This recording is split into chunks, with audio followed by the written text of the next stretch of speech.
एक समय की बात है। सदानंद नाम का एक गरीब मजदूर था जो एक छोटे से गांव में रहता था। वह हर दिन कड़ी मेहनत करता था, लेकिन मुश्किल से अपने परिवार का भरण पोषण कर पाता था। एक दिन वह किसी और की जमीन में खुदाई कर रहा था।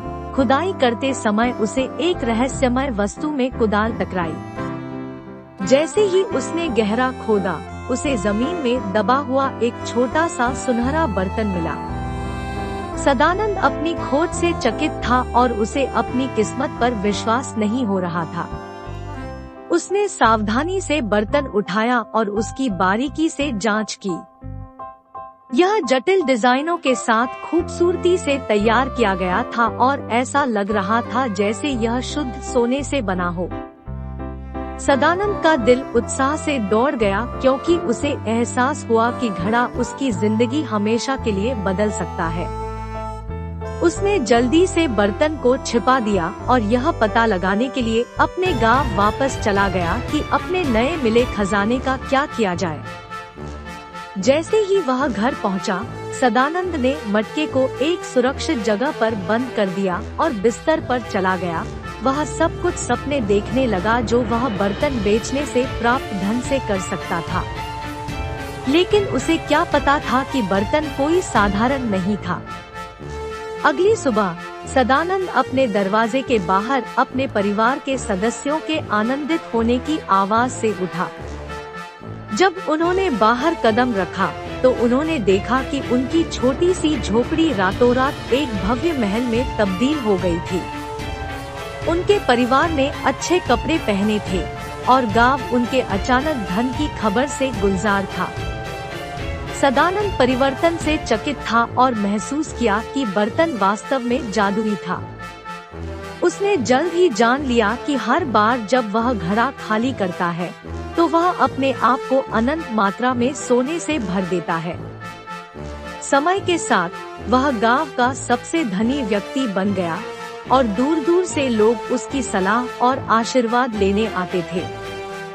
हालांकि सदानंद की नई दौलत ने कुछ बेस्वाद चरित्रों को भी आकर्षित किया, जो उससे बर्तन को दूर ले जाना चाहते थे। उसे लगातार पहरा देना था और अपने खजाने को उन लोगों से बचाना था जो इसे चुराना चाहते थे। चुनौतियों के बावजूद सदानंद विनम्र और दयालु बने रहे। उन्होंने अपने धन का उपयोग अपने गांव में गरीब लोगों की मदद करने और अपने समुदाय में सकारात्मक बदलाव लाने के लिए करते रहते।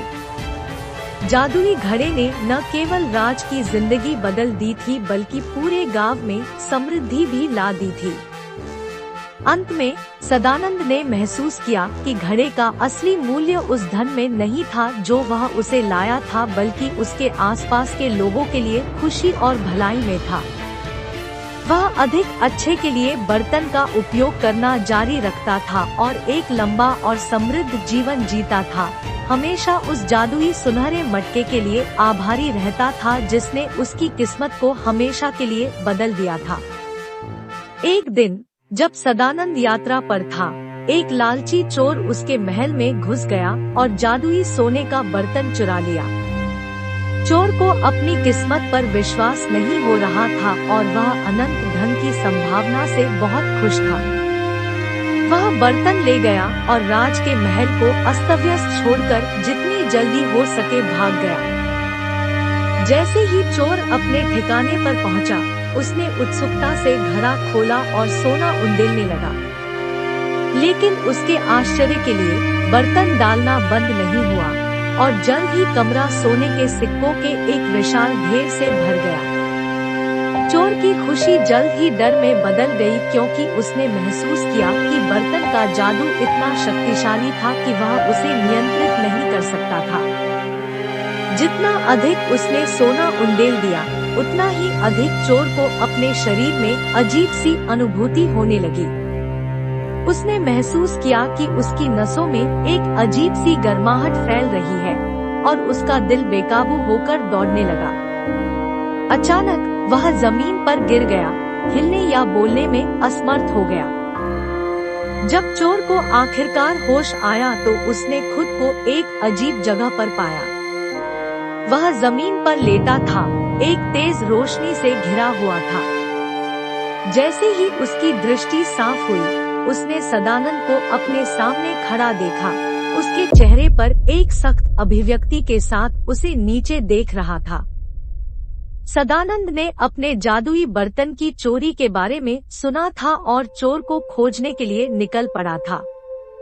वह कई दिनों से चोर पर नजर रख रहा था और आखिरकार उसे पकड़ लिया। जब उसने चोर की हालत देखी तो उसे पता चला कि मटकी का जादू उस पर भारी पड़ गया है। सदानंद फिर चोर से बोला, मैं समझता हूँ कि तुम मेरे मटका को चुराने के लिए क्यों ललचा रहे थे, लेकिन मटका का जादू लालची लोगों के लिए नहीं है। इसमें उन लोगों को दंडित करने का एक तरीका है जो इसका दुरुपयोग करने की कोशिश करते हैं। मुझे वापस दो पॉट और मैं यह सुनिश्चित करूंगा कि आपको वह सहायता मिले जिसकी आपको आवश्यकता है। चोर शर्म और पछतावे से भर गया और उसने झट से बर्तन सदानंद को सौंप दिया। सदानंद ने तब चोर को मटका के जादू के प्रभाव से उबरने में मदद की और उसे एक नया जीवन शुरू करने में मदद करने के लिए कुछ सोने के सिक्के भी दिए।